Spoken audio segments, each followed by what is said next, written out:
Sebelumnya, terimalah salam kasih dalam Dhamma. Namo Buddhaya. Pada kesempatan pagi hari ini, kita kedapatan narasumber yang amat luar biasa untuk mengisi materi Dhamma kelas dengan tema kelahiran manusia yang begitu berharga. Maka dari itu, terlebih dahulu izinkan saya untuk memperkenalkan profil singkat dari narasumber kita. Beliau adalah Bapak Lamirin. Beliau berasal dari Watu Agung yang lahir pada tanggal 29 April 1987. Beliau dulu pernah berpendidikan formal tahun 2006 sampai 2010, S1 di Sekolah Tinggi Agama Buddha Mahaprajna Jakarta. Lalu di tahun 2010 sampai 2012, beliau menempuh pendidikan S2 di Universitas Tri Dinanti, Palembang. Lalu mengambil lagi S2 di Sekolah Tinggi Agama Buddha Semaratungga, Ampel, Boyolali, Semarang. Lalu saat ini beliau sedang mengambil S3 Universitas Hindu Indonesia, Denpasar, Bali. Kemudian beliau juga mengikuti pendidikan non-formal. Seperti pada tahun 2016, beliau mengikuti workshop Quantum Life Transformation Surabaya. Tahun 2017, mengikuti workshop Meta Transformational Leadership Medan. Tahun 2018, pelatihan Dharma Duta MBI Kota Medan, lisensi anggota Indonesian Professional Speaker Association. Tahun 2018, lisensi hipnoterapis klinik member of Adi Gunawan. Lalu beliau mempunyai pengalaman kerja dari tahun 2013 sampai saat ini. Beliau mengajar sebagai dosen tetap Sekolah Tinggi Agama Buddha Bodhi Dharma Medan.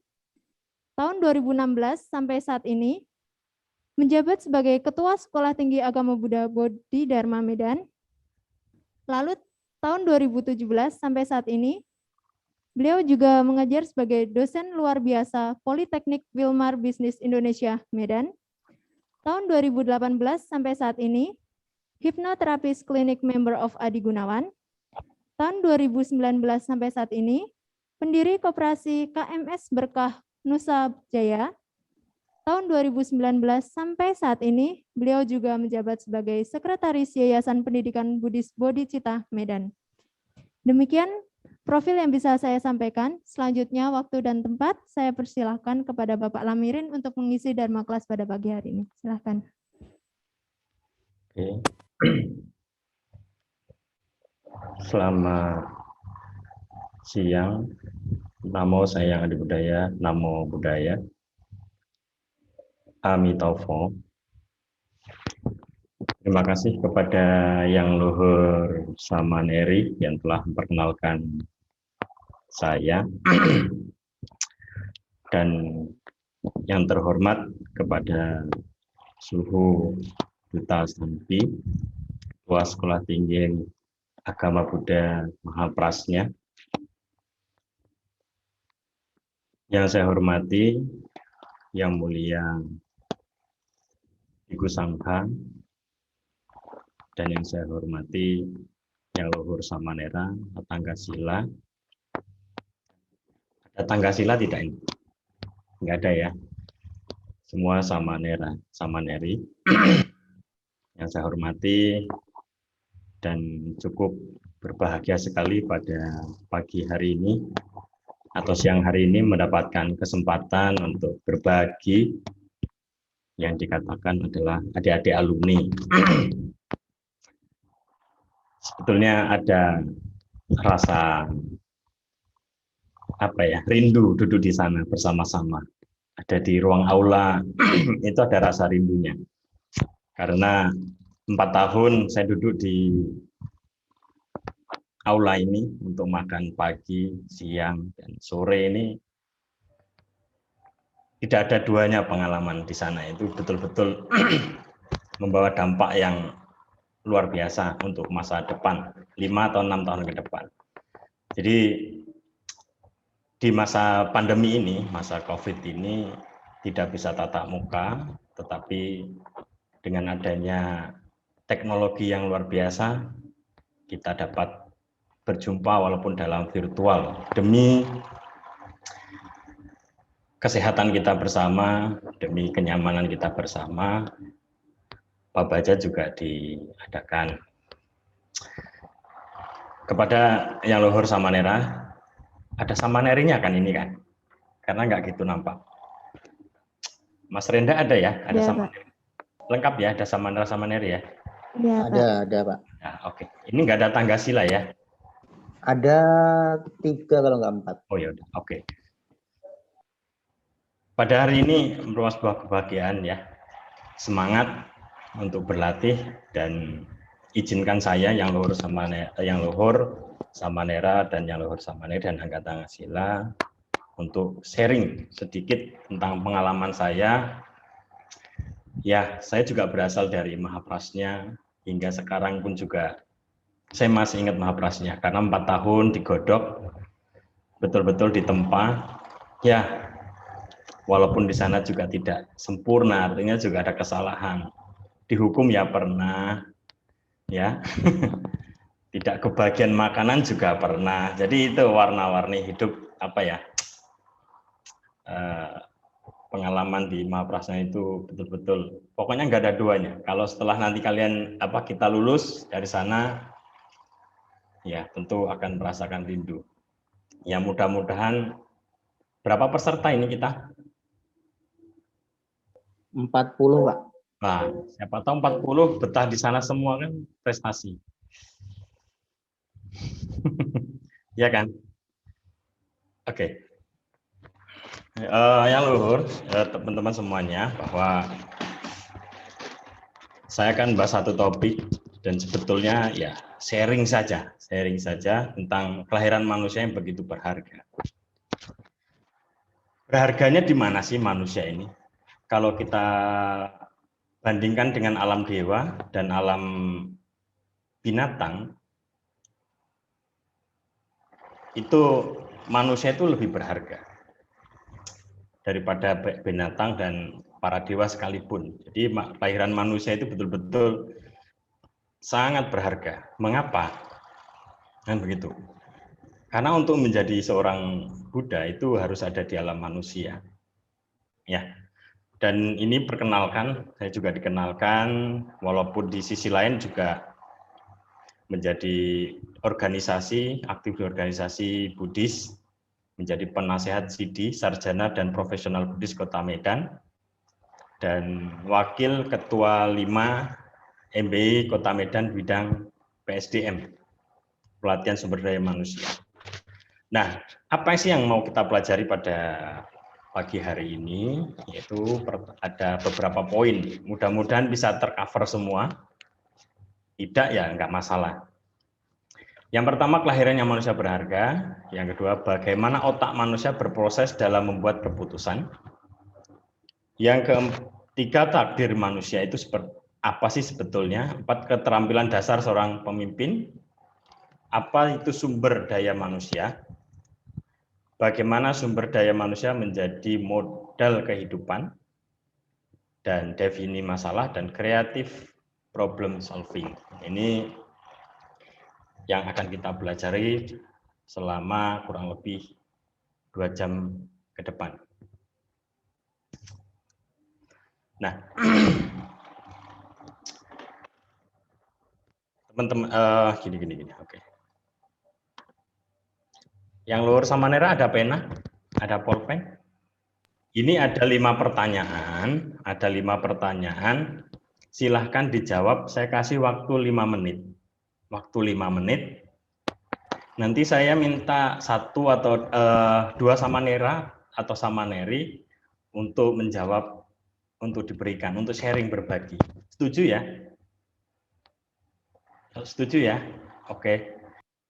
Untuk saya mau menggali sejauh mana kemauan kita untuk belajar menjadi Samanera, karena selama 29 hari itu nggak lama. 29 itu hari nggak lama. Ya.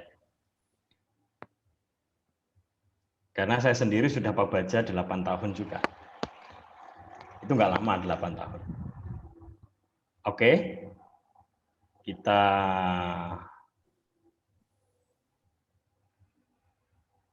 Bentar.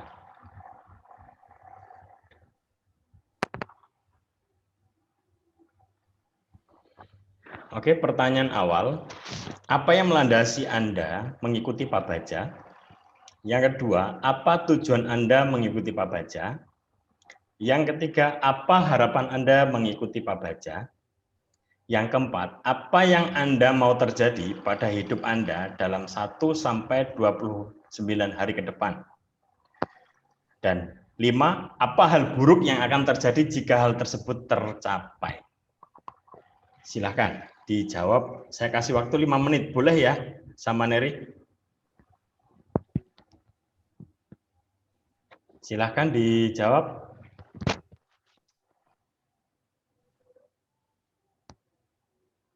Apa yang melandasi Anda mengikuti Pak Baja? Apa tujuan Anda mengikuti Pak Baja? Apa harapan Anda mengikuti Pak Baja? Yang keempat, apa yang Anda mau terjadi pada hidup Anda dalam waktu Anda dalam 1 sampai 29 hari ke depan?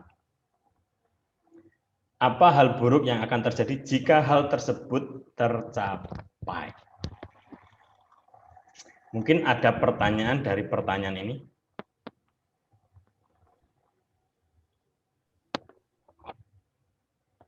Pak, maaf mau tanya itu nanti dari Samanera, perwakilan dari Samanera 2, Samaneri 2, sama Atasilani, itu Enggak. satu orang satu atau bagaimana, Pak? Enggak, nanti waktunya habis nanti.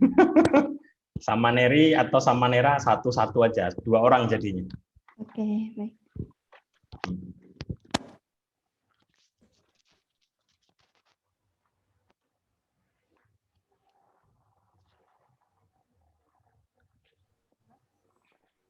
Sudah selesai?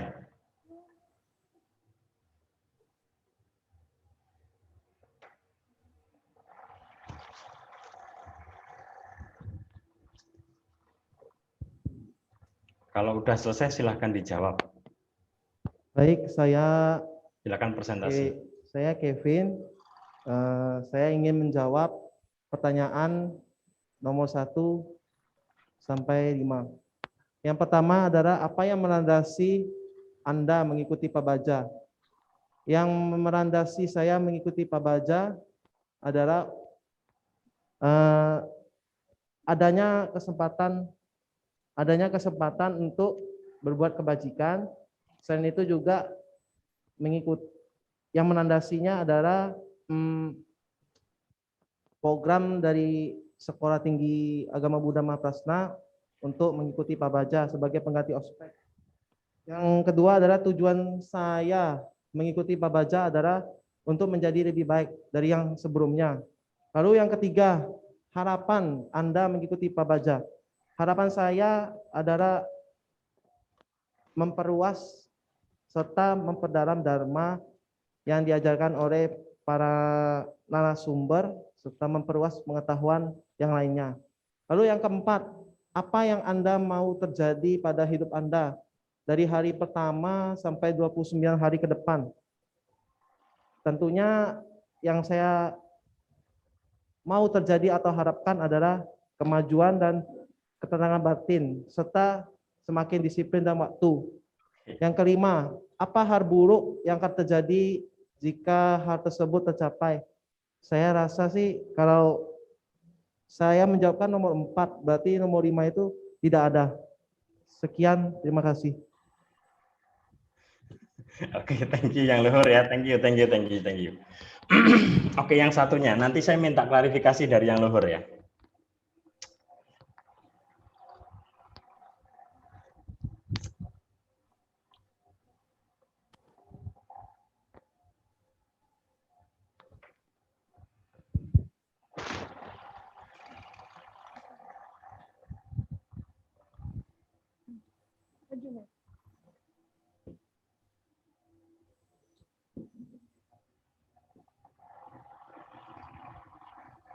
Selamat pagi, Amitofo. Amitofo, yang luhur.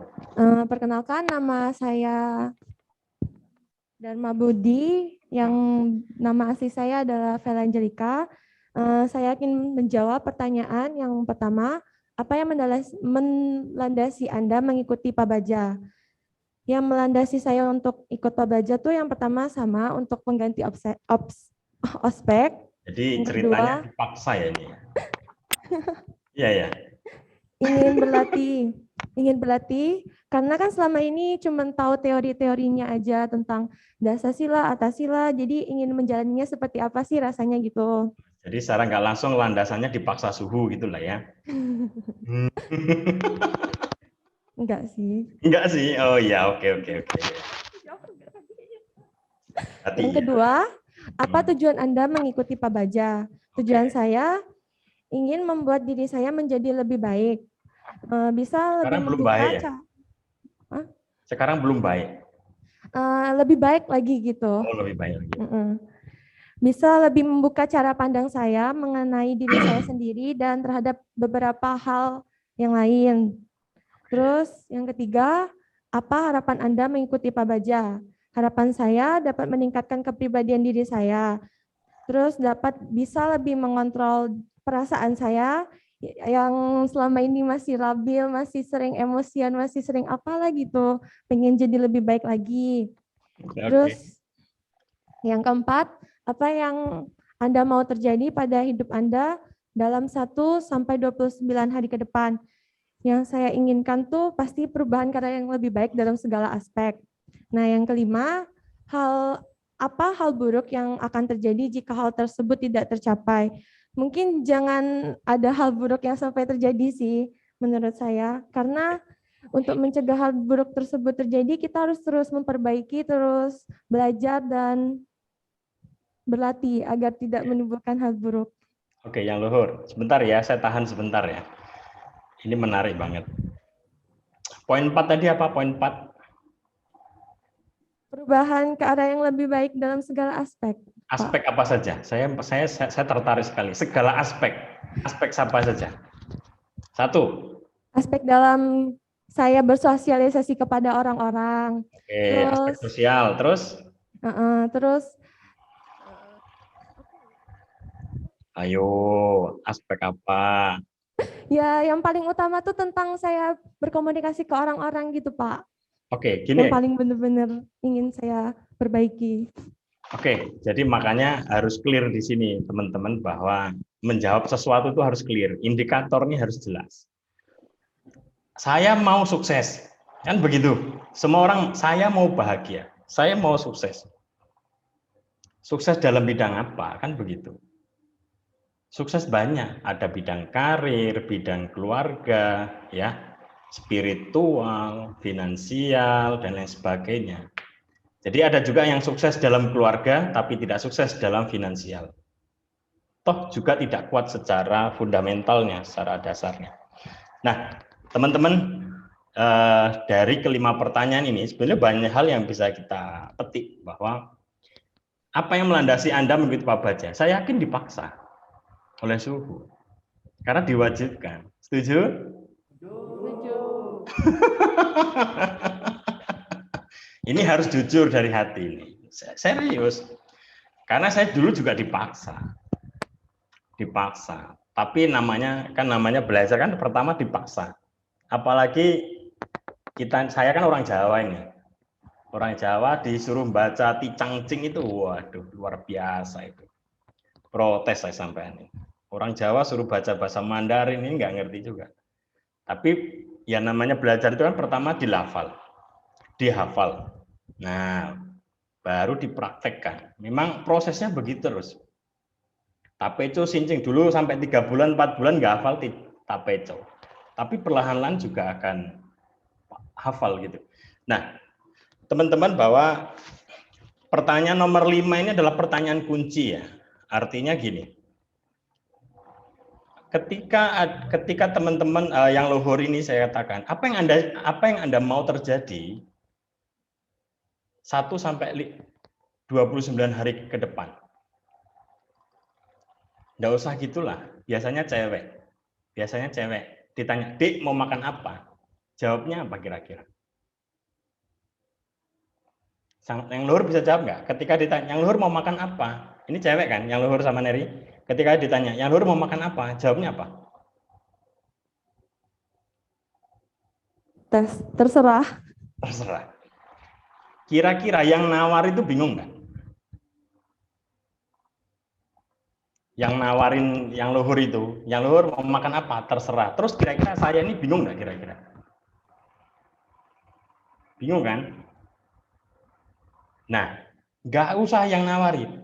Yang luhur sendiri bingung. Bagaimana karma baiknya mau berbuah, kan begitu? Apa sih maunya? Mau pecel lele nggak? Enggak, saya nggak mau pecel lele. Mau vegetarian nggak? Saya nggak mau vegetarian. Terus maunya apa? Terserah, kan repot ini. Nah, makanya pertanyaan saya, apa yang Anda mau terjadi? Apa yang Anda mau terjadi 1 sampai 29 hari ke depan? Ya. Semua aspek terpenuhi. Nah, kira-kira aspek apa saja? Yang luhur pun bingung kan? Sebetulnya ada 8 aspek yang harus dipenuhi supaya hidup kita juga lebih nyaman. Aspek finansial, aspek sosial, aspek spiritual, aspek pelayanan masyarakat, aspek pengembangan diri dan lain sebagainya. Ini juga harus dipenuhi. Ya, aspek spiritual, katakan begitu. Saya mau meditasi 1,5 jam per hari. Hal terburuknya apa? Saya mau meditasi 1,5 jam per hari. Resikonya apa? Apa hal buruk yang terjadi? Kira-kira apa?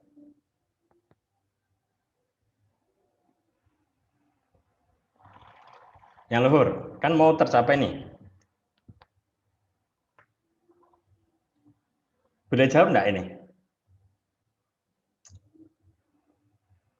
Ketika kita mau meditasi per hari gitu, ninfo 1 jam atau 2 jam per hari. Selama 29 hari saya mau ninfo 1 jam, 2 jam per hari. Hal terburuknya apa yang terjadi?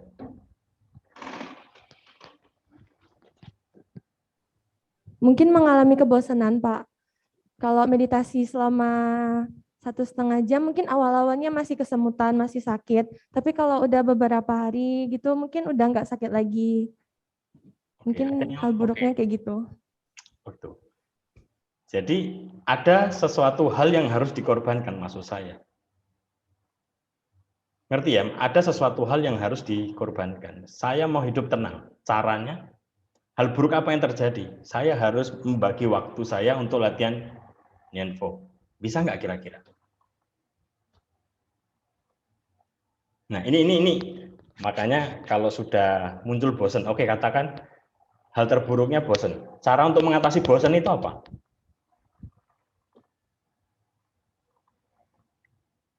Karena kalau sudah bosan sekali, itu bosan sampai 29 hari loh. Jangan salah. Ya. Nah, oke, kembali ke pertanyaan 1, 2, 3. Teman-teman, bahwa sebetulnya tujuan dan harapan itu sama atau beda sih?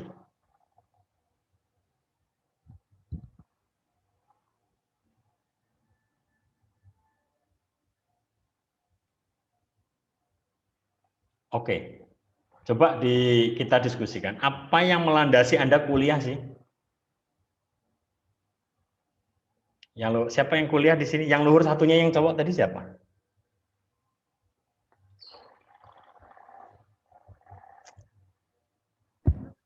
Saya, Pak.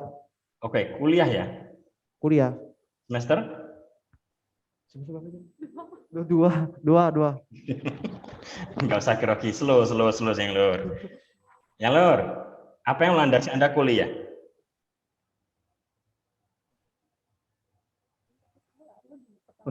Yang pertama tuh untuk mendapatkan gelar sarjana. Yang kedua itu menambah pengetahuan agar nantinya setelah 4 tahun nanti kalau bekerja seandainya mengajar bisa diajarkan kepada yang lainnya. Itu tadi tujuan atau harapan atau landasan? Apa, Pak? Itu yang jawaban tadi itu tujuan atau landasan? Oh, tujuan, Pak. Terus landasannya apa? Oke, saya gini yang luhur, saya kasih ilustrasi ya. Yang melandasi saya makan itu apa? Lapar. yang melandasi saya makan itu adalah lapar. Oke, terus makan. Tujuan makan apa? Kenyang. Harapannya? Karena biar tumbuh sehat. Harapannya apa? Biar tumbuh sehat. Harapannya makanannya enak. Ngerti? Kan dapat itu satu frekuensi. Landasan saya lapar, makan. Tujuan makan adalah supaya perut kenyang. Harapannya enak. Kan banyak juga orang tujuan makan hanya untuk cicip-cicip aja kan?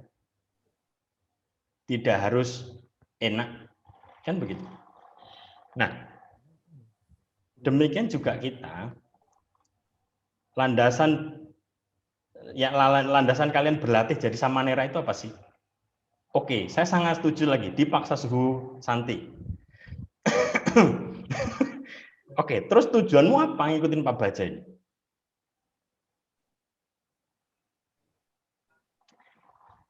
Ayo, tujuannya apa? Mendapatkan sertifikat. Was. Oke, kejujuranmu saya akui. Nah, harapan dapat sertifikat itu apa? Lulus. Lulus kuliah ya? Lulus, oke. Jadi clear itu ya. Jadi landasannya ikut Pak Baja, dipaksa suhu. Tujuannya dapat sertifikat. Harapannya bisa lepas jubah gitu. Ya, kita diskusi dari sini bahwa terakhir kembali lagi ke karma. Karma.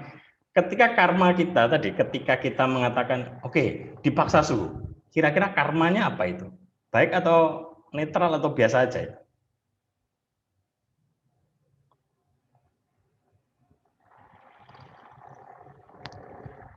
Landasan itu motivasi loh.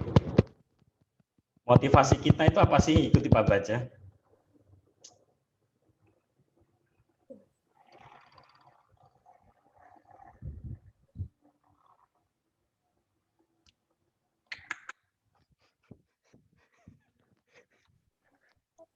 Ngomong kayak ketulis.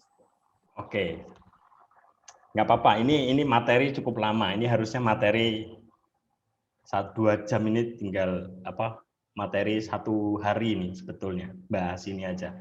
Jadi teman-teman yang luhur samanera bahwa jangan nantinya salah meletakkan dasar motivasi di hati kita sehingga tujuan dan harapan nanti justru menjadi runyam. Tidak, malah nanti akhirnya muncul kekecewaan, kan seperti itu. Oke, apa sih landasan hidup kita sebagai umat Buddha? Landasannya adalah untuk berbuat baik, kan begitu. Landasannya apa? Ya untuk membantu orang lain. Tujuannya apa sih? Untuk membantu orang lain? Oke, tujuan membantu orang lain itu apa?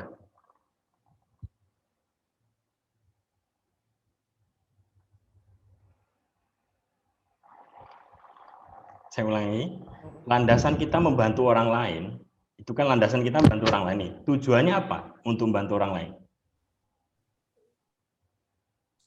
Bahagia. Untuk tujuan kita membantu orang lain. Oke, jawab aja. Jawab aja. Tujuannya, Pak? Yes. Nah, tujuannya adalah tujuan kita membantu orang lain agar orang yang kita bantu tuh tidak lagi dalam kesusahan. Oke. Terus kalau seandainya dia dalam kesusahan tuh, kalau ketika ditolong tuh ada rasa bahagia gitu. Dia bahagia, kita juga bahagia gitu. Oke, kalau begitu yang luhur pernah di lampu merah nggak naik mobil atau naik angkot atau naik sepeda motor atau naik mobil, itu ada pengamen lewat ini datang. Terus kamu ada yang luhur ada niat mau memberi nih. Pertanyaan saya, yang luhur betul-betul memberi atau ada dasar bahwa supaya mereka cepat pergi?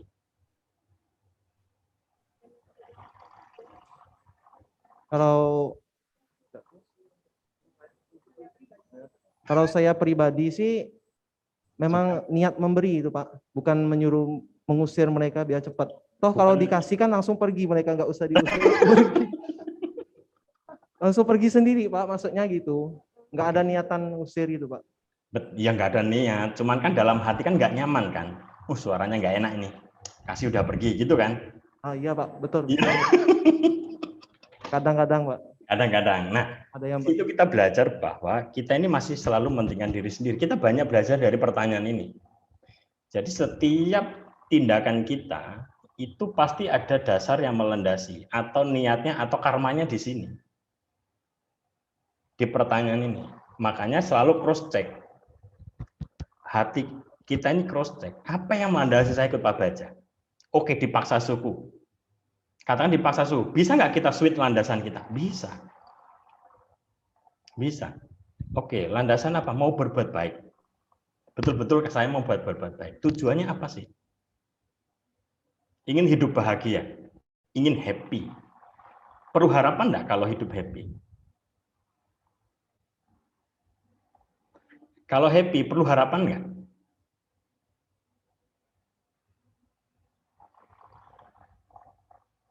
Kalau sudah happy, nggak perlu ada harapan. Kalau perlu happy, kalau sudah senang, sudah bahagia, nggak perlu harapan lagi. Yang adalah hanyalah berbagi kebahagiaan. Ini yang penting bahwa dari pertanyaan ini. Ya, oke, mudah-mudahan 21 hari, 29 hari ke depan, teman-teman harus punya catatan ini. Saya mau apa? Oke, saya mau meningkatkan kualitas diri di bagian apa? Di bagian kerelaan, di bagian ketenangan, di bagian rasa syukur. Ini dicatat. Dicatat. Yang mana yang luhur tadi? Mau tanya saya. Yang luhur punya impian enggak?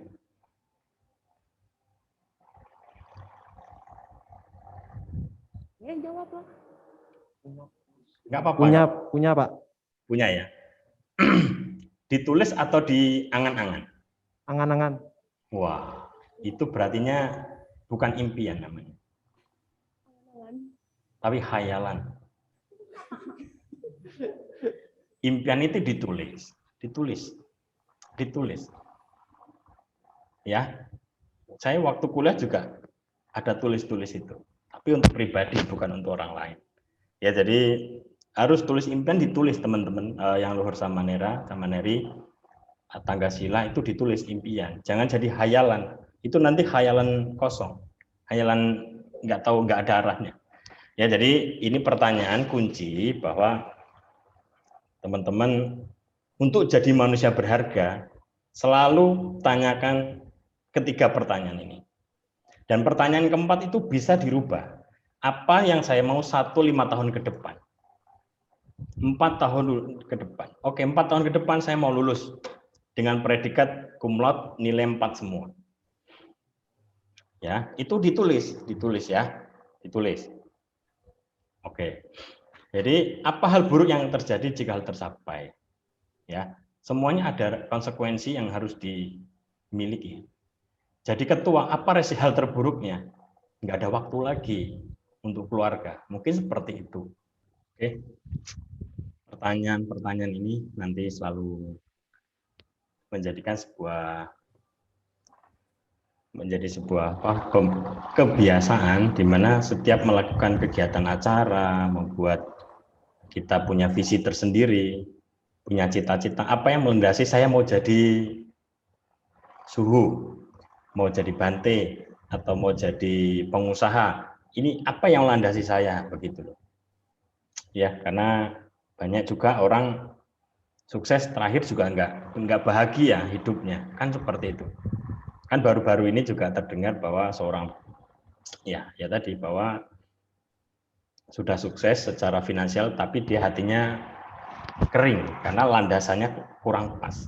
Nah, kita berusaha untuk selalu cross check motivasi kita yang melandasi kita untuk berbagi ini apa, untuk melakukan sesuatu ini apa. Nah, nanti silahkan di cross check. Nah, dan kita di dalam kehidupan masyarakat, ini pertanyaan tiada akhir. Ketika kita masih single, selalu ditanya, kapan kawin, kapan menikah? Ya. Terus nanti kalau sudah menikah, pertanyaan kapan punya anak? Nah, ketika sudah punya anak, kasih ASI atau support? Support. Nah, ada pertanyaan lagi, kapan punya adik lagi? Nah, kalau sudah punya adik lagi, Ibu RT nggak sayang sama gelar masternya. Nah, kalau sudah kerja sekarang nggak kasihan ninggalin anak-anak di rumah. Nah, anaknya sudah gede, kapan mantu? Nah, teman-teman yang luhur sama Nera, berapa orang selalu punya cara untuk mencampuri kehidupan orang lain. Demikian juga jadi sama Nera. Kapan ditabis jadi suhu? Ya, kapan ditabis jadi suhu? Sudah ditabis jadi suhu, oke. Kapan punya wihara? Kapan bisa punya wihara sendiri?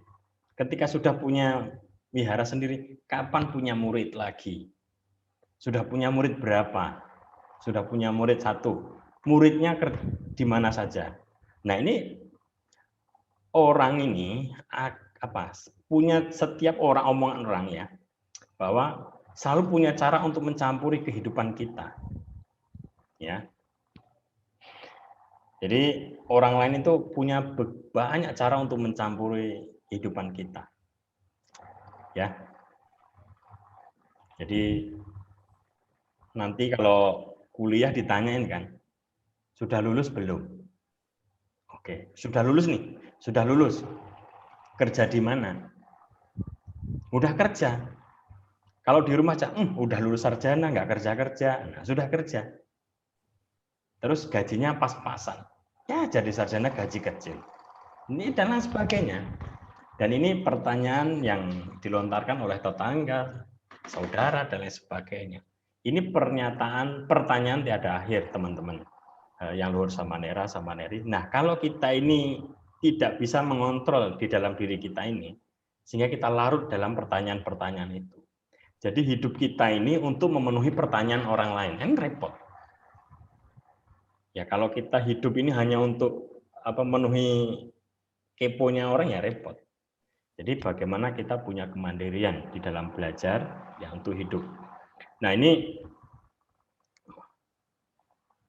kehidupan manusia itu begitu luar biasa. Ya, kehidupan lahir sebagai manusia merupakan sebuah berkah. Tapi kalau hidup kita hanya dicampuri dengan pertanyaan-pertanyaan begini, jadi hidup kita juga nantinya sia-sia. Tidak bermakna hidup kita. Nengok ke belakang kita menyesal. Nah, ini. Nah, oleh Sang Buddha di Cinggala Sutta, boleh dicek di teks kitab suci di Cinggala Sutta namanya. Ini di panel Fokwansan, yang sudah pernah Fokwansan pasti ada lihat panel ini. Betul nggak Mas Rendra? Ada panel ini? Oh, nggak ada. Oke. Jadi ini saya kutip punya teman. Jadi ini sangat menarik ceritanya. Nah, di Cinggala Sutta ini itu diumpamakan, kelahiran manusia itu diumpamakan seperti seekor kura-kura buta. Ingat kura-kura buta yang muncul ke permukaan laut setiap 100 tahun sekali. Sudah buta, muncul ke laut itu 100 tahun sekali. Dan ketika muncul, kura-kura ini menjulurkan kepalanya masuk dengan tepat di lubang kayu atau gelang ya, seukuran pas kepalanya, yang lewat di permukaan laut. Seperti itulah sulitnya terlahir sebagai manusia. Jadi saat ini kita ini sudah jadi manusia, yang luhur sama Nera dan sama Neri dan Anna Garini, bahwa betapa sulitnya sudah lahir jadi manusia. Betapa sulitnya lahir jadi manusia. Ya, jadi diumpamakan sudah kura-kuranya buta, muncul 100 tahun sekali, dan itu pas 100 tahun itu pas muncul di pas lubang kayu. Ya, seperti ini. Kira-kira sulit nggak? Sulit nggak masuk seperti ini? Sulit ya? Nggak usah itulah. Kalau mata kita ditutup, terus kita muter-muter disuruh keluar ke ke pintu aula kan juga susah toh. Apalagi 100 tahun sekali pun buta juga kura-kuranya. Jadi tanpa sulitnya itu di Cinggala Sutta dijelaskan seperti itu oleh Buddha. Nah, namun teman-teman yang luhur samanera bahwa bila kelahiran manusia dikatakan begitu berharga, tapi juga Buddha mengapa kelahiran manusia dikatakan juga sebagai sebuah penderitaan. Ya, duka kalau dibilang kan. Duka artinya apa ya?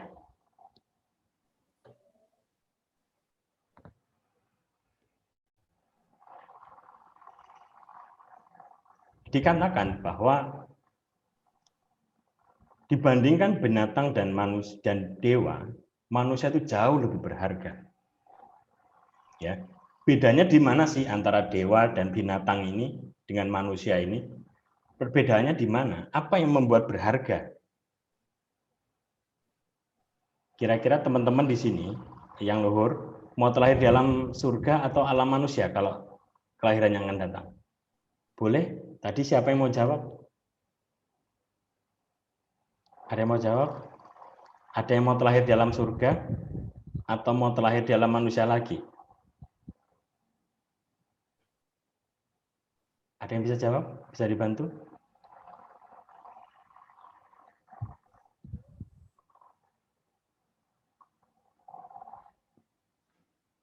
Boleh Samaneri atau Samanera untuk membantu jawab? Pilih terlahir di alam surga atau pilih terlahir di alam manusia kembali?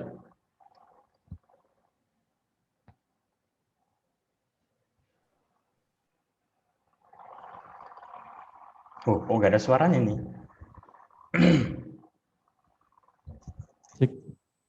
Oke, kita interaksi saja. Masih ada waktu 1 jam.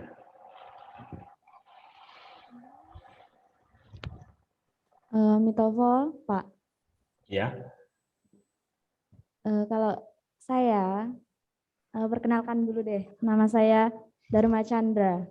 Oke, yang luhur silakan. Tadi kan Bapak bertanya kalau nanti mau lahir pilih ke surga atau ke alam manusia. Kalau menurut saya ke alam manusia, Pak. Oke, kenapa? Karena masih ada keinginan untuk menyempurnakan Satparamita dan Brahmawihara dan lainnya gitu, Pak. Jadi kan sebenarnya tujuan akhir umat Buddha itu kan yang dikatakan Nibbana atau Nirwana gitu. Jadi bagaimana sih kita untuk berlomba-lomba untuk tetap berbuat baik dan menyempurnakan sila kita gitu. Kalau misalnya di surga gitu kan Pak, peluang untuk berbuat kebajikannya itu mungkin ada, tapi tidak sebanyak yang di alam manusia gitu. Kalau di alam manusia, hal-hal kecil saja bisa menjadi peluang buat kita berbuat kebaikan gitu, Pak. Oke, nice. Saya. Mantap. Senang Terima kasih. Thank you. Jangan duduk dulu, berdiri dulu. Ya. Yang luhur, apa sih yang membedakan keistimewaan manusia itu dibanding alam dewa?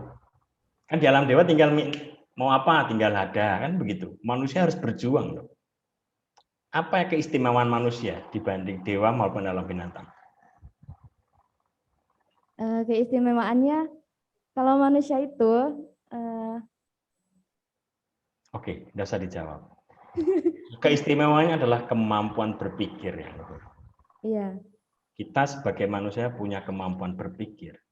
Untuk apa? Untuk membuat keputusan-keputusan, untuk memilih. Ini yang nggak mudah. Ya, jadi apa yang membedakan binatang dengan dewa dan manusia itu adalah kemampuan berpikir. Dari struktur otaknya, struktur bukan fisiknya. Kalau fisiknya kalah kita. Iya. Ya, ya kalau kita lihat gambar-gambar ya, wah itu sempurna kalau dibilang fisik secara alam dewanya. Tapi secara keistimewaan manusia itu adalah kemampuan berpikir. Makanya otak kita itu untuk mikir. Ya, bukan untuk merasa berpikir. Nah, ini yang repot. Apa yang merasa berpikir dan berpikir? Oke, kita masuk materi ya. Thank you yang luhur. Ya, terima kasih, Pak. Oke, jadi kelahiran manusia begitu berharga. Namun Dikatakan juga sebuah penderitaan, lahir duka, mati duka, sakit duka, dan lain sebagainya. Duka itu artinya apa? Ada yang tahu nggak? Oke, yang luhur tadi yang mana? Yang jawab pertama kali, yang cowok. Sama Nera. Oke, Ya, Pak. duka itu artinya apa? Duka menurut saya itu penderitaan. Oke, sekarang kamu menderita nggak? Menderita, Pak. Wih, pantas nggak nibana ya. Ya, Pak, betul, Pak. Oke, menderitanya di mana? Kamu kan makan enak kan, habis makan. Menderitanya di mana? Yang sekarang ya, Pak. Ngantuk, Pak. Oh, ngantuk. Tapi di sekelilingmu itu sebetulnya surga loh. Sukawati loh. Serius. Tahu nggak? Dikelilingi oleh para pertapa, para bante, para suhu, itu berkah luar biasa. Lingkungannya bagus. Itu sebetulnya itu sukawatimu. Namun kamu terbelenggu oleh ngantuknya. Itu nggak masuk. Tapi oke. Oke, yang luhur. Sebetulnya duka itu artinya duk dan ka. Duk dan ka itu, duk itu roda. Duk itu roda segi bundar. Porosnya kan roda itu, roda. K itu as segi 4. Ketika rodanya bundar, asnya segi 4, dipadukan, pas enggak? Pas enggak? Rodanya bundar, asnya porosnya itu kan bulat. Asnya segi 4. Dipadukan pas enggak kira-kira? Dijawab coba. Enggak, Pak. Enggak. Nah, sebetulnya duka itu tidak pas. Karena ya serba yang kita miliki itu serba tidak pas. Contoh, ketika rambut gundul, pengen rambut gondrong kan? Ketika kita melihat orang rambut gondrong, ya rasanya pengen jadi orang rambut gondrong. Ketika sudah jadi gondrong, pengen enak jadi suhu. Ketika jadi suhu, enak jadi perumah tangga. Ya ini tidak pas. Kan seperti itu. Rambut keriting pengen lurus, rambut lurus pengen ya seperti itu. Yang warna hitam dimerahin, yang merah mau di warna-warna yang lain. Nah, ini duka tidak pas artinya. Punya duit 1 miliar kurang, 2 miliar kurang. Apalagi yang nggak punya duit, ya kurang terus. Ya, jadi ini duka tidak pas. Ya, namun kalau ngantuk, itu kan rasa juga tidak pas kan. Duduk salah, dengar ceramah juga salah, pengennya tidur suruh dengar ceramah, itu duka banget. Dan itu harus disadari. Kalau nggak disadari Anda tertidur, hukumannya lebih berat lagi. Digebuk pakai syampan. Oke, jadi kita masuk materi. Nah, ini ada satu kisah bahwa satuan, silakan duduk. Dan ini sejak lahir sudah seperti ini. Kasihan nggak kira-kira? Rasa kasihan luar biasa. Ya, oke. Nah, pertanyaan saya bahwa sebutkan apa saja berkah kelahiran yang Anda sebagai manusia kehidupan saat ini. Apa saja berkah kelahiran Anda sebagai manusia kehidupan saat ini. Kan kita selalu bertanya begini. Pertanyaan kita kan, apa yang belum saya miliki? Apa yang belum yang saya miliki? Nah, coba pertanyaan dibalik. Apa yang sudah saya miliki? Apa yang sudah saya miliki? Kira-kira apa yang sudah saya miliki? Tentu banyak hal. Keluarga, waktu, kebaikan, saudara, ya, teman-teman. Ini adalah kesehatan, terutama sekarang berkah yang kita miliki adalah kesehatan. Mahal harganya kalau sehat. Ya, apalagi kalau sakit. Sehat itu mahal. Apalagi kalau sakit, jauh lebih mahal. Jadi ini yang berkah yang kita miliki, yang harus kita miliki. Nah, saat ini, nampak ini slide kita? Kelihatan ya? Kehidupan kita saat ini dipengaruhi oleh perbuatan. Oke, teman yang luhur sama Nera. Kehidupan Anda saat ini di ruang aula itu dipengaruhi oleh perbuatan Anda. Setuju? Oke. perbuatan Anda karena keputusan Anda. Setuju? Nah, pertanyaan, keputusan kita ini dipengaruhi oleh apa? Ada yang bisa jawab? Kehidupan kita saat ini, ya, yang luhur sama Nera ada di aula menjadi seorang pabacita karena perbuatan yang luhur. Nah, perbuatan yang luhur sekarang ini dipengaruhi adalah keputusan. Nah, keputusan ini dipengaruhi oleh apa?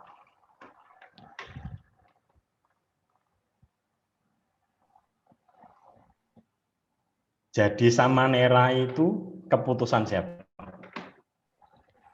Bisa 1, 2 yang jawab? 1 orang.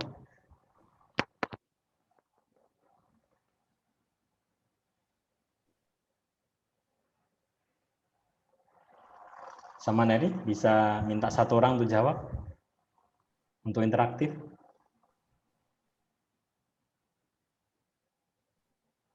Enjoy saja, enjoy saja. Nggak ada salah benar, kita ini sama-sama belajar.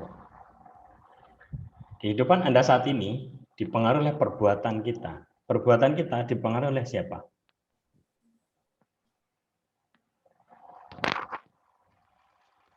Kalau dari keputusan itu pikiran bukan Pak? Yes, oke. Nice. Pikiran atau Perasaan. perasaan. Oke. Pikiran dan perasaan itu dipengaruhi oleh apa?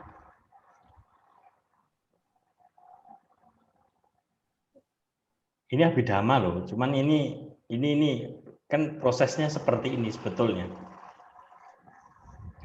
Kehidupan Anda saat ini dipengaruhi oleh perbuatan. Perbuatan dipengaruhi oleh keputusanmu. Keputusan dipengaruhi oleh pikiran dan perasaan. Pikiran perasaan ini dipengaruhi oleh apa sih?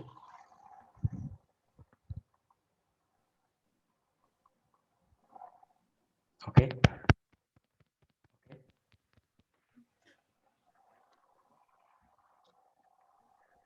Kata-kata hatimu. Kata-kata hati kita ini dahsyatnya luar biasa. Kata-kata kita itu mempengaruhi hidup Anda saat ini. Ya, hidup Anda saat ini dipengaruhi oleh kata-kata yang ada dalam hatimu. Ya. Oke. Bisa dikasih contoh?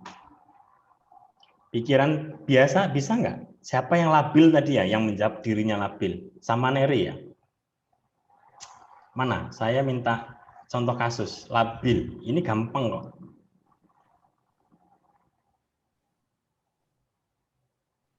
Mana ada? Bisa kita interaktif? Kita diskusi aja di sini.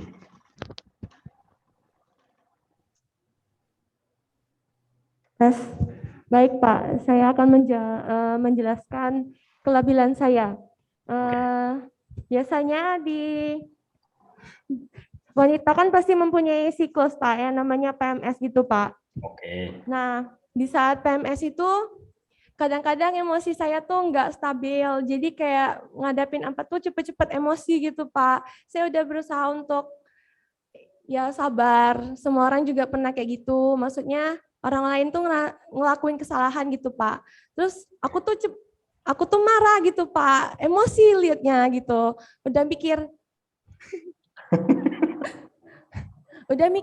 nggak boleh kayak gitu, harus sabar, harus dikasih tahu bener-bener gitu. Tapi tetap aja kayak kesel gitu Pak. Nah, masih labil gitu Pak, nggak bisa ngontrol emosi diri sendiri gitu. Oke, nggak apa-apa yang luhur. Oke, semua orang sama kok, mengalami hal yang sama. Cewek cowok itu ini yang dipakai. Pikiran dan perasaan toh. Pikiran perasaan ini yang kita diadu-adu setiap hari. Kenapa kita labil? Jangan duduk dulu yang luhur. Jangan duduk dulu.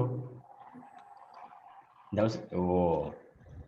Jadi pikiran dan perasaan ini yang kita diadu-adu. Diadu-adu ini oleh, tahu ya, kalau lagi kesel itu perasaan dan pikirannya diadu-adu. Kira-kira kuat mana? Pikiran dan perasaan itu kuat mana?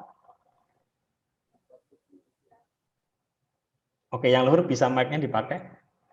1 tambah 1, berapa yang luhur?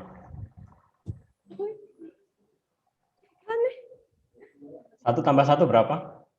Kalau secara normalnya ya 2, Pak. Loh, memang normal 2, memang 2. 2 Tapi tambah ada 2. jawabannya jendela gitu, Pak. Wah, itu 11. perasaan.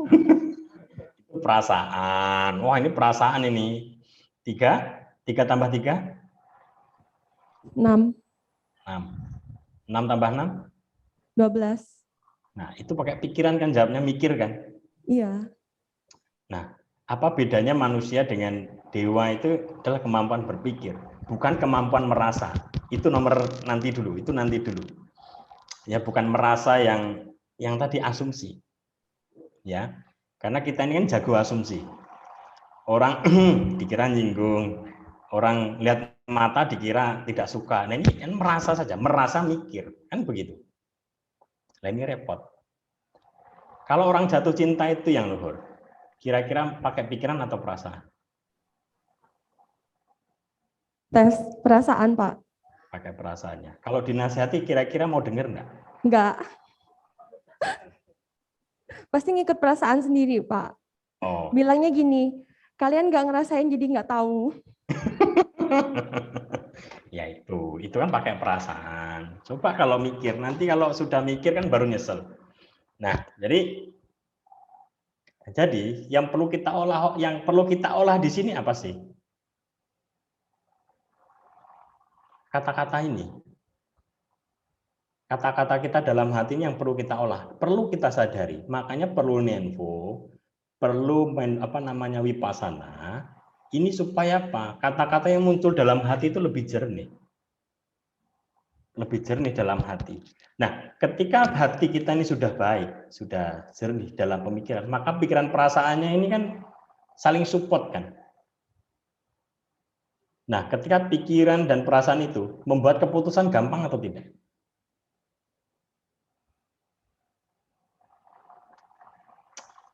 Oke. Yang paling sulit di sini itu apa sih?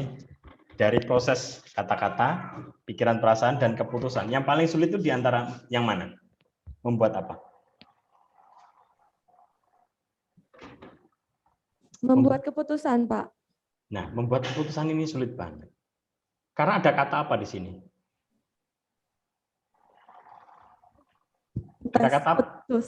Ada kata putus, Pak. Nah, Putus. sebetulnya yang paling sulit di sini adalah buat keputusan. Karena ada apa? Kata putus. Kata putus itu enak enggak? Tidak. Tes enggak, Pak. Makanya kata-kata di sini, ketika kita ngomong keputusan, putus dengan apapun sulit. Putus dengan wifi, menderita. Putus dengan handphone, wow, kacau otaknya. Ya, apalagi putus dengan pacar, wah patah hati banget hatinya.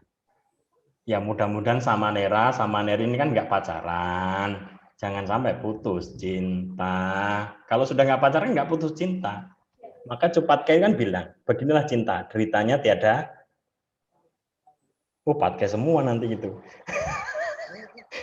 Begitulah cinta, deritanya tidak akhir. Makanya akhiri cinta, penderitaan pun berakhir. Katanya seperti itu. Ya jadi yang luhur sama Nera, teman-teman, bahwa dari sini kita bisa belajar bahwa kehidupan saat ini adalah keputusan kita. Setuju? Anda ikut Pak Baja dipaksa suhu, ospek dan dalilnya ospek lah, COVID lah dan lain sebagainya dengan dalil itu. Yang buat keputusan siapa? Yang buat keputusan siapa? Ayo jawab sama Neri. Keputusan bagaimana, Pak? Keputusan untuk ikut Keputusan atau jadi sama Neri itu keputusan siapa? keputusan diri sendiri? Bukan suhu kan? Ya, kalau acaranya kan memang diputusin untuk suhunya yang putusin untuk ngadain acara Pak Baja. Nah, untuk jadi sama Nerinya kan ke dirinya masing-masing. Betul. Jadi bukan salah suhu kan kalau kalian dipaksa dan terpaksa. Bukan. Nah ini sebetulnya labil atau tidak labil itu karena kita takut buat keputusan teman-teman yang luhur sama Nera. Kenapa kita galau? Karena kita nggak berani ambil keputusan. Kenapa marah? Karena kita ada penolakan dalam hati. Padahal kita bisa ambil keputusan di sana. Oke, saya nggak marah. Resikonya apa? Kan begitu. Nah, jadi dari sini masuk akal kan? Masuk akal. Sebetulnya ini, Masuk, Pak. nah, pikiran dan perasaan kita yang sedang diadu-adu. Oleh siapa? Oleh kata-kata ini. Kata-kata ini apa saja macamnya? Kilesa. Kata-kata ini diadu-adu oleh kilesa. Kilesa itu apa saja? Loba, dosa, dan moha. Loba itu apa? Keserakahan. Ketertarikan. Dosa, penolakan atau kebencian. Moha, Kebodohan. kebodohan atau salah ngerti. Salah ngerti. Kalau dibilang bodoh kan nggak bodoh kan. Cuman kita ini salah ngerti bahwa dengan marah seakan-akan bahagia. Kan salah itu. Ya kan? Seakan-akan dengan itu terus kita happy kan juga. Jadi itu kita salah ngerti. Seakan-akan kita ini sudah marah itu sebuah yang benar. Padahal itu salah ngerti kita. Jadi bahwa kata-kata ini, kata-kata di bawah ini yang diadu-adu oleh kilesa. Atau kilesa itu klis, berasal dari klis yang buram, ya ini tiga tadi. Loba, dosa, dan moha. Itu diadu-aduk seperti kopi. Kalau lagi galau marah itu seperti ngaduk kopi itu. Semua bercampur jadi satu. Maka butuh ditenangkan. Atur nafas masuk, nafas keluar, nafas masuk, nafas keluar, tenang. Ya, semakin marah, semakin kenceng nafas. Ya, semakin marah, semakin kenceng nafasnya. Karena kuncinya di sana. Bosen, ngantuk, di nafas kuncinya. Amitopo, amitopo. Nah, jadi kalian kita bisa lihat 5 tahun ke depan kita mau jadi apa, itu dari kata-kata Anda saat ini. Apa yang saya mau 5 tahun ke depan, itu tercermin dari sini, dari kata-kata kita ini. Bisa belajar dari 5 tahun ke depan, nanti kita mau jadi apa ya di sini. Ya. Takdir dan nasib. Apa sih takdir, apa sih nasib?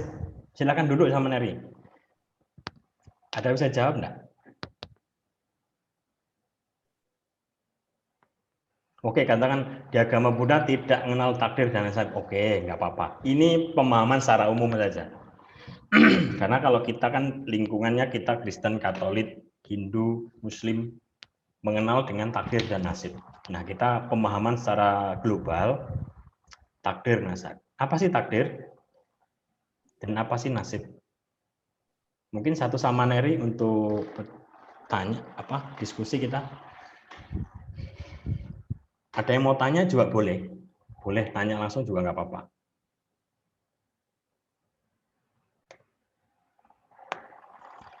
Apa sih pengertian takdir dan nasib?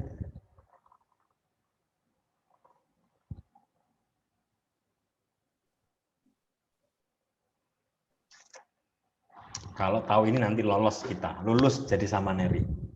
Pasti bakal lanjut jadi sama Neri.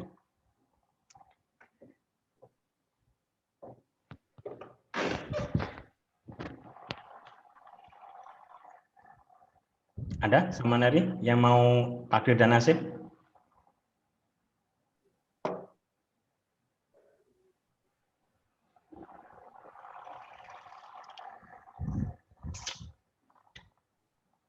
Kalau nggak ada nggak?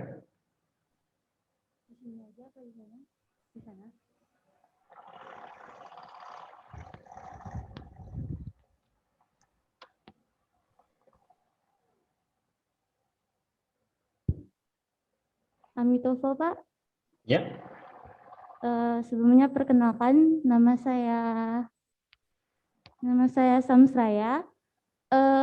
Menurut saya, takdir itu adalah sesuatu yang udah pasti bakalan terjadi. Tapi kalau nasib, itu sesuatu yang belum tentu terjadi karena nasib itu bisa diubah. Itu menurut saya, Pak.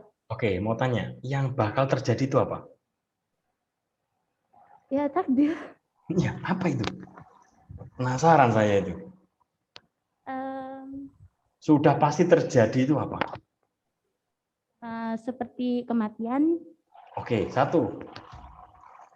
Tadi itu nggak bisa dirubah ya berarti ya? Ya, Oke, pasti mati. Terus kelahiran. lahir, oke. Lahir dan mati. Nah, Oke, kalau nasib? kalau nasib itu misalnya kita bisa sukses kayak gitu. Itu kan misalnya nasib kita, ibaratnya kita awalnya malas-malasan kan pasti nasibnya buruk gitu. Tapi kalau kita ubah, kita jadi rajin, bekerja keras, berusaha, pasti nasibnya bagus gitu, Pak. Oke. Oke, thank you. Duduk situ dulu, berdiri di situ dulu. Nah, takdir itu memang artinya adalah sesuatu yang tidak bisa diubah. Contoh, kita lahir jadi laki-laki itu tidak bisa dirubah. Oke, katakan laki-laki dioperasi jadi perempuan. Itu kan cuma alat kelaminnya saja, tetapi secara kejiwaan tetap seorang laki-laki. Ya. Makanya mati jelas. Itu sudah pasti. Oke, nasib. Nasib adalah pilihan diri sendiri. Pilihan diri sendiri. Kira-kira tadi anak hari ini, Tanggasila, menjawab ini pilihannya siapa? Menjawab pertanyaan Bapak, pilihan siapa? Atau ditunjuk? Pilihan diri sendiri. Pilihan sendiri-sendiri. Oke. Jadi, Tanggasila bahwa makhluk hidup yang melawan takdir akan bernasib tragis. Apa itu? Contoh, kita lahir dari seorang bapak, dari seorang ibu. Saya lahir dari seorang ibu. Bisa nggak ibu saya ganti? Apa? Kurang jelas? Saya lahir dari rahim seorang ibu. Bisa nggak ibu saya ganti? Nggak bisa. Nggak bisa. Kalau kita ganti ibu saya, ibu kita bernasib apa? Ya, Durhaka kan? tragis, menderita gitu. Nah, kalau orang tua kita ganti bisa, bapak kita ganti bisa. Nggak bisa. Ibu satu, cuman bapak bisa banyak. Tapi yang jelas, kalau kita melawan ibu, mengganti ibu, kodrat itu akan melawan, akan tragis hidupnya. Terus kalau kita mengganti jenis kelamin, katakan mau jadi perempuan, itu juga akan tragis hidupnya. Ya, jadi ketika kita melawan takdir, hidupnya akan tragis. Nah, saya tanya, takdir manusia itu apa?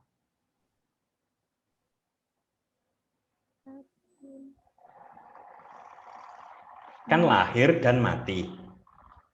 Itu kan ujung dan pangkal, ya. Ujung dan pangkal. Prosesnya ini, proses dari ujung ke pangkal ini, takdir manusia itu apa? Kurang tahu. Kurang tahu ya.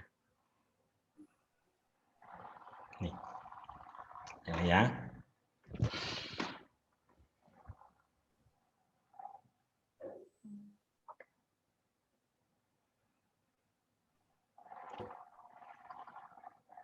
Takdir manusia itu adalah, nampak ini? Nampak. Jadi apa? Menjadi pemimpin.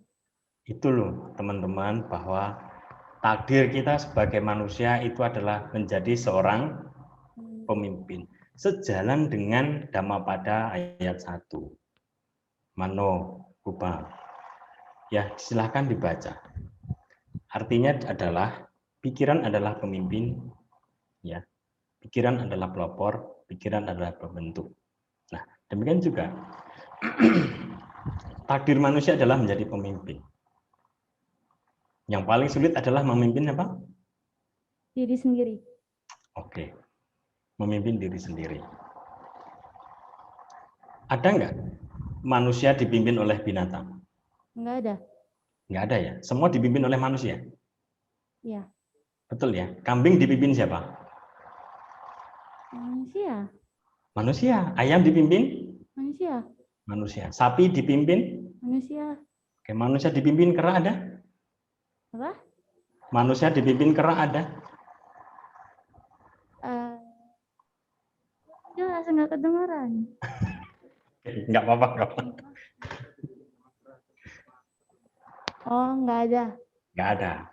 Kalau ada pasti tragis hidupnya. Nah, jadi teman-teman, takdir manusia adalah menjadi pemimpin. Berarti kalau kita menolak jadi pemimpin, hidup kita jadi Menjadi lebih baik. kalau kita menolak jadi seorang pemimpin, berarti kita nasibnya Tragis. tragis. Ngerti maksud Bapak? Ngerti. Maka samanera, samaneri atanggasila, jadilah pemimpin. Ya, berbagilah. Ya, ini kita semua pemimpin kok. Ya, ya dulu Bapak juga jadi ketua Badan Eksekutif Mahasiswa juga di MP. Itu setahun atau 2 tahun juga, lumayan juga setahun. Ya, ketua kamar dan lain sebagainya. Ini ya, jadi tim voli dan lain sebagainya. Ya, ini saya bisa seperti ini juga karena proses dari MP juga. Aktif olahraga, aktif organisasi. Ya, harus berani. Jadi takdir manusia adalah menjadi pemimpin, teman-teman. Nah, untuk jadi pemimpin itu butuh apa sih? Perlu membuat keputusan. Gampang nggak buat keputusan? Enggak. Kuncinya di keputusan. Kenapa sulit buat keputusan?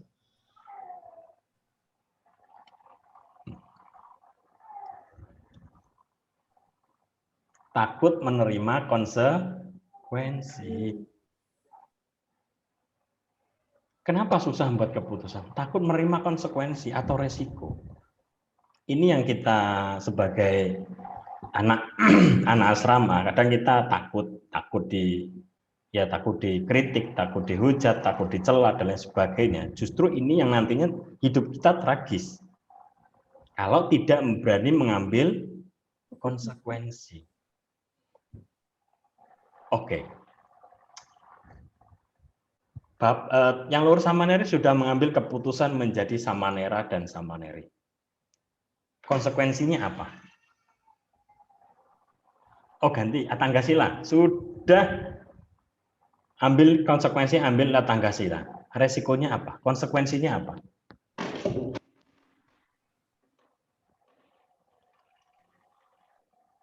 Nggak tahu aku. Oke, samaneri, samanera sama. Kasih sampingnya sama atanggasila. Tolong kasih sampingnya. Nah, oke. Konsekuensi dari jadi samanera itu apa? Atanggasila hidup, nggak apa-apa. Konsekuensinya ya Pak? Ah. Kalau menurut saya konsekuensinya jadi seorang samanera itu apa ya? Ya banyak kayak kita harus siap untuk tidak melanggar sila gitu. Oke, ada lagi? Konsekuensinya tidak bebas seperti waktu masih berumah tangga. Kalau sudah jadi samanera, itu sudah nggak bisa lirik kanan, lirik kiri lagi. Dia harus lihat ke depan.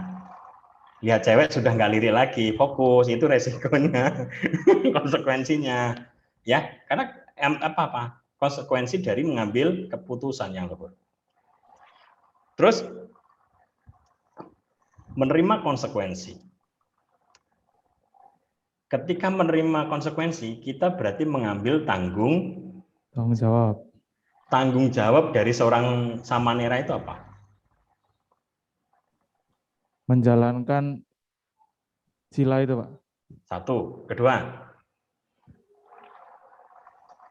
Ya. Silakan pasif, silakan untuk diri sendiri. Ya. Untuk orang lain apa? Menjaga, kalau untuk orang lain menjaga sikap. Oh, itu untuk diri sendiri, untuk orang lain. Untuk orang lain. Dedikasi. Tanggung jawab adalah banyak hal. Sebetulnya tanggung jawab ya menjaga sila, berbagi. Terus satu lagi adalah menyempurnakan pengetahuan. Ya, Menjaga sila tanpa pengetahuannya berkembang juga nantinya akan menjadi halangan tersendiri untuk maju kita. Nah, oke lah. Silakan duduk yang luhur. Mohon maaf ini mengganggu itu berdiri. Nah, teman-teman, seorang pemimpin, menjadi pemimpin adalah berani mengambil tanggung jawab. Nah, mengambil tanggung jawab ini adalah tanggung jawab adalah awal mula dari terjadinya sebuah berkah karma baik. Jadi kan kita selalu berdoa, semoga semua makhluk hidup berbahagia. Nah, kalau bodhisatwa itu kan ini meta. Makanya Maitri Karuna itu luar biasa. Maitri Karuna itu landasan dari semua kebajikan di Mahayana. Ya, Maitri Karuna. Maitri Karuna itulah, Maitri adalah cinta, mengembangkan. Semoga semua makhluk hidup berbahagia. Ya. Terus kalau Maitri Karunanya welas asih, kebahagiaan semua makhluk tanggung jawab saya. Oke. Jadi nantinya bukan sabe sata bawantu sukitata selesai, tapi semoga semua makhluk hidup berbahagia, tapi ditambah. Semoga semua makhluk hidup berbahagia dan kebahagiaan semua makhluk tanggung jawab saya. Berani nggak itu? Berani nggak itu? Nah, kebahagiaan semua makhluk tanggung jawab saya itu apa? Artinya bahwa enggak usah, maksudnya semua makhluk itu bukan yang di alam semesta ini, bukan.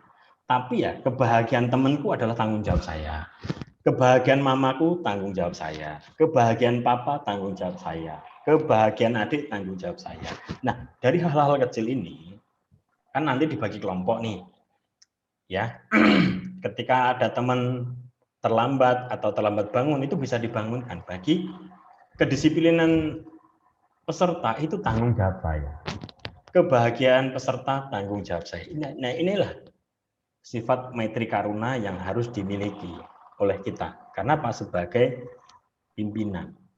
Harus berani ambil tanggung jawab kita. Kalau nggak berani ambil tanggung jawab, lempar tanggung jawab, wah tragis hidup kita. Ingat, yang luhur sama Nera dan teman-teman semuanya, bahwa kalau mau hidup kita berkah, penuh keberkahan, penuh kebahagiaan, ambillah tanggung jawab. Bukan hanya lempar tanggung jawab. Paham di sini? Mungkin ada yang mau tanya tidak? Ada yang mau tanya? Boleh?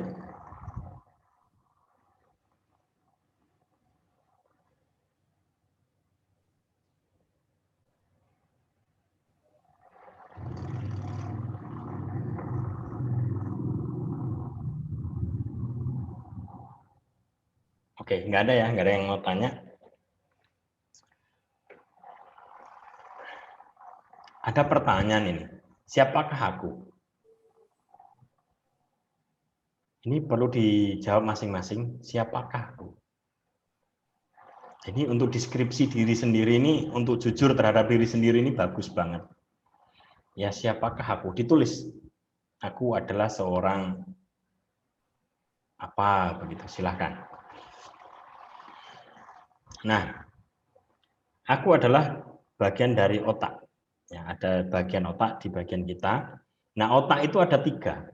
Ada tiga bagian, adalah neokortek, limbik, reptil. Ya, ada tiga otak.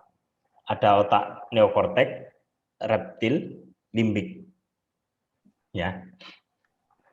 Perlu diingat bahwa reptil ini 10% dari otak kita. Nah, limbik, emotional brain atau feeling brain itu adalah 10%. Nah, otak kita ini 80% otak kita. Otak manusia itu 80%. Otak reptil yang di pangkalan ini adalah 10%. Limbik juga 10%, dan neokortek itu adalah 80%. Ini prefrontal cortex itu ada di sini, ada di otak kita untuk mikir, untuk buat keputusan itu di sini. Nah, jadi siapa yang paling dominan? Nah, kita dominan. Reptil tahu ya? Reptil tahu ya? Ya, ular. Ya. Kalau limbik itu otak apa? Sapi, kambing. Seperti itu. Hidup kita adalah kombinasi dari ketiga kepribadian ini. Fungsi neokorteks adalah berpikir. Berpikir kreatif, menyelesaikan masalah, berpikir logika, berpikir apa? Berpikir logika, perencanaan. Jadi sebelum buat acara ini direncanakan secara maksimal. Nah, jadi fungsi utama neokorteks adalah berpikir, menyelesaikan masalah, perencanaan. Jadi yang dipikir apa solusinya? Apa solusinya? Ada masalah, solusi. Ada masalah, cari solusi. Nah, otak utama mamalia, ya, fungsi utama otak mamalia mengatur emosi. Senang, gembira, kagum, percaya, sayang, sedih, marah, galau, takut, benci. Nah, kalau orangnya senang emosi berarti yang dominan adalah otak mamalia. Ya. Fungsi utama otak reptil untuk bertahan hidup. Ini otak reptil. Mencari makan, berkembang biak, fight dan or flee. Jadi teman-teman bahwa fungsi otak utama reptil mencari makan, minum, ya, tidur, berkembang biak tahu ya, seksual dan lain sebagainya. Atau yang ini adalah bertahan atau lari. Nah, jadi kalau kita ini mikirannya, aduh makan jam berapa, tidur jam berapa, berarti otak reptil kita paling banyak. Silahkan dipikir sendiri, kita mau otak yang mana? Neokorteks, limbik atau mamalia, atau otak reptil, limbik. Apa kok limbik? Reptil. Nah, kita dominannya mana? Ada yang mau kasih? Ada yang mau kasih tahu? Jadi kita ada 3 otak nih, ya, ada 3 otak. Kalau hanya pikirannya makan, tidur, nah ini otak reptil ini. Pak Baja cuma dilihat bangun, aduh, udah makan belum ya? Waktunya tidur ya, waktunya makan, waktunya ini otak reptil yang berkembang. Nah, kalau otak neokorteks, mata ngantuk, cari solusi. Wah, waktunya kerja, waktunya belajar, ngantuk, cuci muka. Nah, ini otak neokorteks harus dilatih. Supaya apa? Ini berkembang, kemampuan berpikir kita berkembang. Kalau kayak kita ngantuk langsung tidur, ketika lapar kita langsung makan. Sedangkan masih ada acara. Nah, ini harus dikombinasikan supaya betul-betul otak kita berkembang dan dipakai.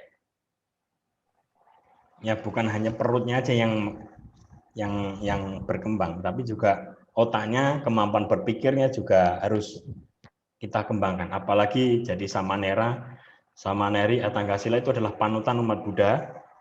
Ya, kita sembah sujud untuk yang luhur latihan. Saya cuma mengingatkan bahwa kemampuan otak, kemampuan berpikir juga harus dilatih. Belajar, baca buku, rangkum tulisan, mendengarkan ceramah, ditulis. Ini adalah proses untuk pengembangan neokorteks kita. Mumpung masih muda. Mumpung masih muda, kita belajar betul-betul. Karena kita masih banyak butuh tenaga-tenaga muda untuk perkembangan yang lebih baik ke depan. Oke, ada yang mau bertanya tentang otak?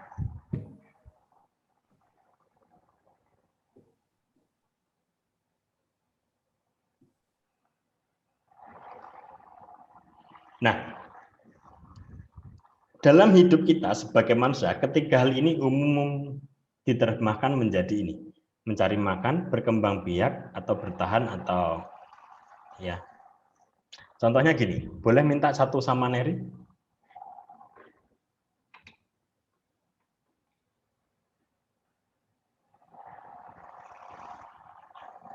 Ada?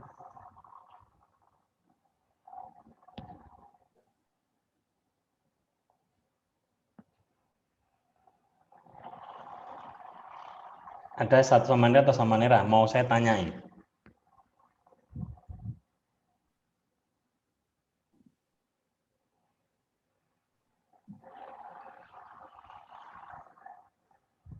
Iya, Pak. Oke. Yang luhur, terima kasih waktunya ya. Mohon maaf ngerepoti. Yang luhur, Bapak tanya, kalau seandainya luhur lihat hantu ini lari dulu baru takut atau takut dulu baru lari? Takut dulu. Baru lari? Iya, nggak bisa lari kayaknya, Pak. Loh, gimana sih? Ini respon.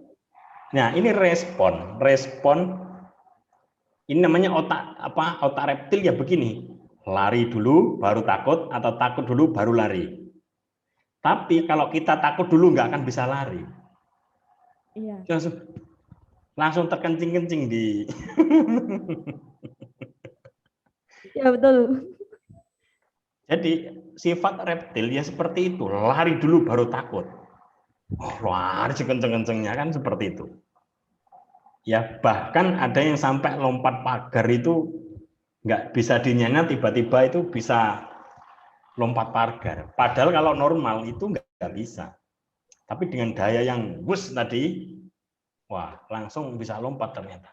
Ya jadi lari dulu baru takut. Kalau takut nggak akan bisa jalan.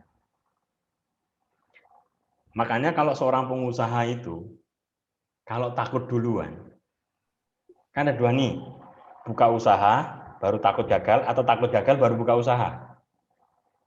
Kalau takut gagal, nggak akan jalan usahanya. Seperti Bapak kemarin di koperasi juga sama. Itu urusan belakangan. Yang penting tahu resiko. Resikonya bangkrut katakan. Ya kita harus antisipasi. Ya, kita harus antisipasi, tapi yang jelas buka dulu urusan nanti. Sama, saat ini saya jadi ketua sekolah tinggi. Itu sama. Orang masih muda, orang 29 tahun suruh jadi ketua STAP, ketua sekolah tinggi. Ya mau nggak mau, ditunjuk, berangkat. Urusan nanti, kan kita belajar bertumbuh. Ya jadi, kadang-kala kita juga butuh reptil, kita juga butuh mamalia, kita juga butuh neokortek. Jadi ketiga ini juga dipadukan, teman-teman, bahwa ya kan yang luhur masih butuh makan. Ya, kalau ada ketakutan dan lain sebagainya itu lumrah sekali. Jadi teman-teman juga harus, yang luhur sama Nera dan yang lain juga harus mengembangkan, menstabilkan ketiga otak ini, terutama neokortek. Apalagi sama Nera, sama Neri, kembangkan otak neokortek. Belajar meditasi itu adalah untuk mengembangkan neokortek, supaya kata-kata dalam hati juga lebih jernih. Oke, yang luhur? Iya, siap Pak. Jadi ya, Pak. Makanya kalau menjawab sesuatu tuh nggak usah mikir takut salahnya. Kalau ngomong takut salahnya nggak akan tanya. Iya. Ngerti ya? Urusan bener. Tanya Pak. Boleh. Ya tadi yang soal kelewatan yang tentang takdir. Oke. Kalau di tetangga sebelah itu kan Pak, dulu pas SMA saya dulu sempat kayak debat gitu sama yang Muslim. Itu yang ngomongin kodrat gitu Pak. Apakah sama dengan kodrat itu dengan takdir? Kalau mereka bilang apa sih kodrat itu, kayak mereka cuma jawabnya itu seperti wanita melahirkan dan menyusui gitu. Jadi apakah di dalam Buddhis pandangan kodrat itu seperti apa gitu Pak? Terima kasih. Thank you. Yang luhur sama Nera, sama Neri, bahwa kita harus belajar, namanya kan kita belajar. Belajar tidak. Konsep orang luar juga boleh kita padukan, konsep kita juga bisa. Karena landasan teori ini kan juga banyak dari sumber referensi kan juga banyak. Dari Muslim, Kristen, Hindu, dan Buddha ini juga boleh bukan dicampur adukan, tapi landasan teori juga harus disesuaikan dengan kondisi seperti itu.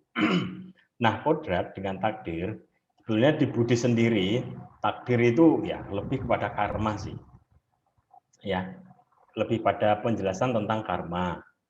Nah, kalau di Buddhis itu sebetulnya nggak mengenal yang ini karma dan takdir. Nggak kenal namanya nasib dan takdir. Ya, cuman Bapak hanya mempermudah penjelasan apa sih ya sebetulnya tentang pemimpin itu. supaya saya secara global, secara umum Bapak jelaskan, bukan secara Buddhisnya. Secara umum, Kalau di Buddhis itu lebih pada karma. Karma itu ada 3 faktor. Faktor utama ada 3 faktor ya, bahwa apa yang kita lakukan saat ini, apa yang kita perbuat saat ini, itu dipengaruhi masa lalu. Setuju? Setuju. Setuju ya? Oke. Masa depan kita nanti akan dipengaruhi masa sekarang. Setuju? Ya, setuju. Setuju ya? Nah, yang ketiga ini, apa yang kita rubah hari ini, apa yang kita berbuat hari ini akan mempengaruhi masa depan kita. Ya, paham ya? Nah, ini yang penting. Jadi apa yang kita perbuat hari ini akan mempengaruhi masa depan kita.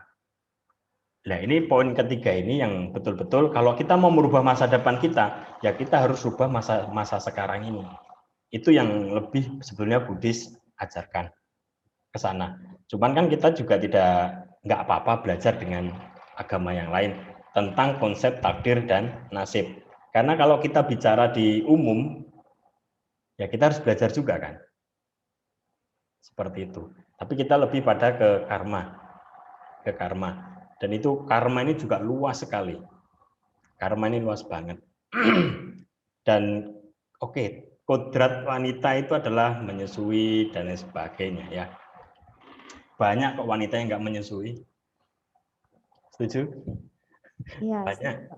Dia bukan lahir dari ini juga nggak ada, asinya tidak ada. Dia pakai susu formula dan lain sebagainya. Tapi kodratnya adalah kodrat seorang ibu adalah seorang pemimpin juga. Dia memimpin anak-anaknya. Ini yang sebetulnya yang lebih pasnya adalah kodrat manusia adalah menjadi pemimpin. Ini yang penting. Bukan menyusui dan lain sebagainya. Ini yang penting banget.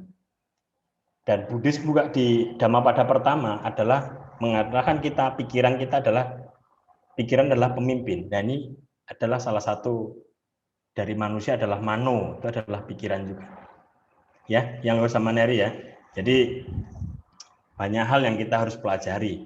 Banyak hal harus pelajari. Jadi kalau ngomong ini kan juga lebih enak kan?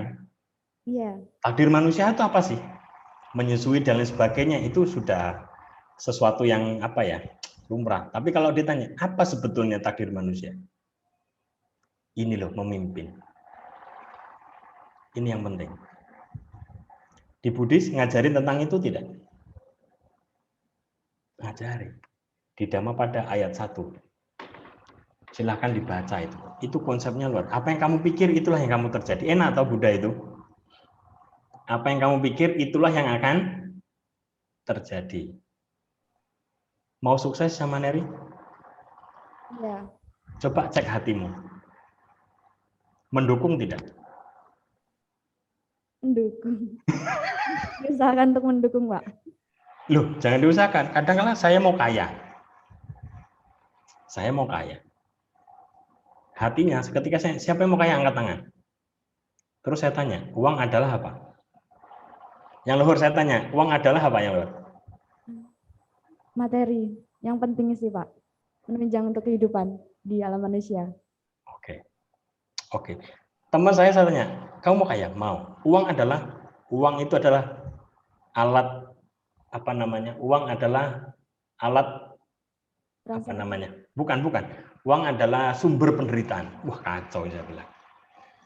Pengen kaya, tapi hatinya mengatakan uang adalah sumber penderitaan. Ya mana sinkron gitu.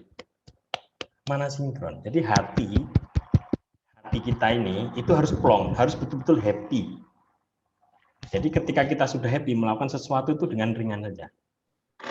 Oke, ada yang mau tanya yang lain? Ada yang angkat tangan saya lihat? Udah selesai ya?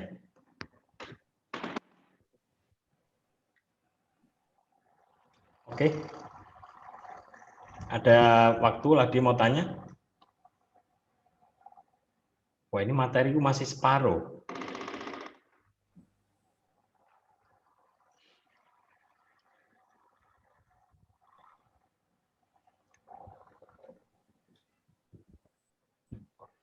Oke, saya rangkum karena sudah jam 11 bahwa kelahiran manusia itu begitu berharga. Berharganya manusia yang membandingkan manusia dengan binatang dan dewa adalah kemampuan berpikir. Nah, kemampuan berpikir ini juga harus dilatih karena takdir kita sebagai manusia, atau Buddha juga mengajarkan bahwa pikiran adalah pelopor, pikiran adalah pemimpin, pikiran adalah pembentuk, yang dimana seorang pemimpin juga harus berani ambil keputusan dan harus berani mengambil resiko dan konsekuensi.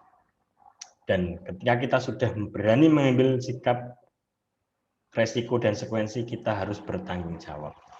Dengan adanya tanggung jawab itulah sebuah berkah, ya, sebuah berkah, kebahagiaan, usia panjang, dan di sini akan yang kita dapat. Dan harus kita kembangkan bahwa bukan hanya berdoa semoga semua makhluk hidup berbahagia. Nah, kalau bisa maitri karuna dikembangkan secara selaras dengan doanya, kebahagiaan semua makhluk, tanggung jawab saya. Ini harus digaungkan di dalam hati. Ya, kita harus minimal hal-hal kecil ini, ya, kebahagiaan teman adalah tanggung jawab saya. Kebahagiaan kelompok adalah tanggung jawab saya. Nah, hal-hal seperti itu supaya apa? Kemampuan berpikir, problem solving, ya, kemampuan memecahkan masalah. Ini nantinya seorang pemimpin akan mampu menyelesaikan hal itu. Dan saya harapkan, harapan dari saya ini sebagai alumni, bukan sebagai apa-apa, sebagai alumni berbagi dengan adik-adik dan seorang guru yang luar sama Nera, saya respect sekali dan mohon maaf kalau ada diskusi, tapi yang jelas itu adalah proses belajar interaktif supaya terjalin ada hubungan yang baik antara guru dan murid atau sebaliknya. Jadi sama-sama kita belajar dan ingat, mumpung kita sebagai manusia, kesempatan kemampuan berpikir untuk belajar, kemampuan untuk mencari solusi, kemampuan untuk menumbuh kembangkan maitri karuna itu ada. Mari kita tumbuh kembangkan bersama untuk masa depan kita bersama dan untuk Mahaprasnya pada khususnya. Ya, terima kasih. Saya kira Namo Sayang Budaya, Namo Buddhaya. Oh, budaya. Amitofo.